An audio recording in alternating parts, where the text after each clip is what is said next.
What's up YouTube? In today's video I'll be covering my top 3 players I'm avoiding before the NBA season returns and one sneaky player I think many investors are overlooking. If you're new to the channel, my name is Dakota. Welcome to Cards Over Stocks.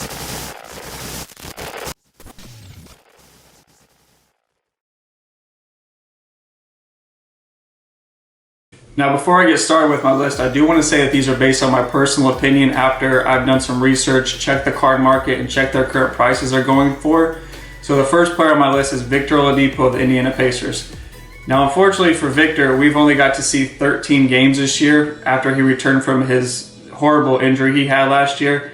And in those 13 games, he's only had one game where he scored more than 20 points, and he's currently averaging 14 points per game and only shooting 39% from the field. So that has me sort of worrisome, but also the fact that his cards are going up like they have been, I just don't think the value's there for him right now, especially since his cards have tripled over the past month, going from $75 to $200, and that's based on his 2013 Panini Prism PSA 10. Now I like Victor as a player, I just don't think the value's there for him right now, the way the market is going for him. And instead of spending the $200 on Victor, I think I'd rather put that money somewhere else towards somebody that isn't coming off an injury. And my personal opinion, the $200 should be spent on somebody like Donovan Mitchell, where you can get a Prism PSA 10 rookie of his. And I have more confidence in Donovan playing. I think he will have bigger games in the playoffs. I think he'll put on a better show for people. And that's just who I would rather spend that $200 on. And for the second player on my list, I'm gonna have to go with Phoenix Suns guard Devin Booker. As we all recently know, Gary Vee posted a picture of his huge collection of Devin Booker Prism rookie cards, and the prices absolutely skyrocketed. They went from $250 a piece all the way up to $600. Now I think Devin is a fantastic player, a wonderful scorer, a very influential person, but I don't feel comfortable spending the $600 on him now. Maybe 3 days ago I would have bought a couple for the $250, but I don't think there's much value there at that $600 mark. That's why I would rather take my money and put it towards somebody else, especially since the Suns have basically a zero chance of actually making the playoffs. So we will only see Devin come back for the 8 or 9 games that they're going to play.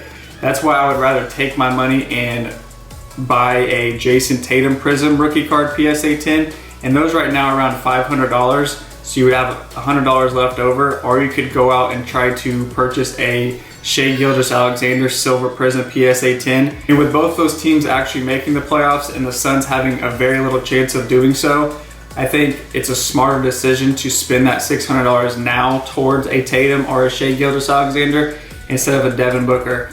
And I do want to say I am a huge fan of Gary Vee. He's the one that actually got me back into the hobby, got me back collecting, investing in sports cards.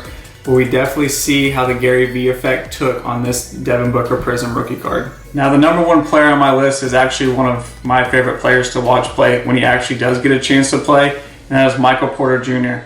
Now I know he's a big fan favorite and there's a ton of hype around him, but he's just not getting enough playing time right now for me to invest my money into him. Maybe in the off season, and hopefully his prices will come down some. But currently Porter has only started 1 game this year. He's only getting 14 minutes per game.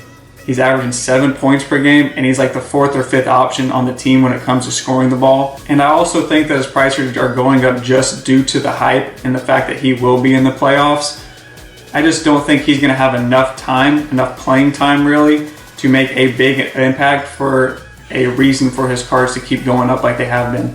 I think his Prism PSA 10 rookie was right around like $60, $70 a month ago, and now it's pushing the $120, $130 range, whereas silver has gone from $200 all the way up to like $350. I can't justify that for somebody who's not getting that much playing time. I do like Porter a lot. I think he is a great off-season target, especially if he shows that he can play during the playoffs and that he might get more opportunities next year to start.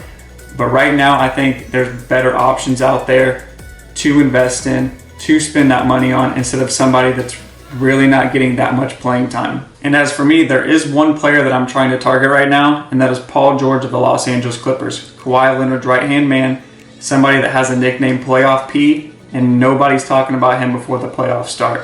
The two cards that I'm really trying to target are his 2010 Donruss rated rookie, which is currently right now like a $3 card, and his 2010 Panini Prestige, which is like a $10 to $15 card. On the Donruss rated rookie, you have to be very careful though, because it is an all black card.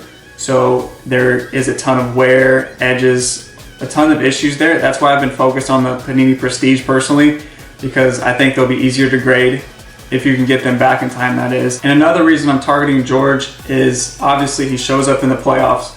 He's one of the best two-way players in the game. He averaged 29 points last year in the playoffs. He's Kawhi Leonard's right-hand man. I mean, if you check the market, the second, third, fourth option of every team, their prices are for some reason continue to go up besides Paul George, and I just can't understand that.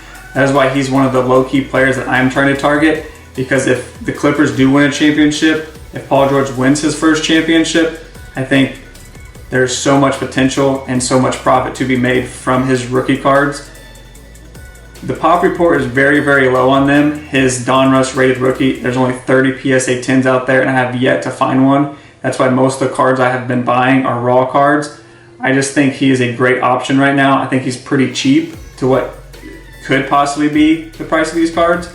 That's why if I was to choose one person to target right now before his prices continue to go up, and if the Clippers do make it to the finals, that's why I would go with Paul George. Now, like I said, guys, these picks are all based on my personal opinion. I do think they all have potential, but right now I just don't feel comfortable spending that type of money on them when I feel like there's better options out there. But maybe these are options I will be going after when the off season starts.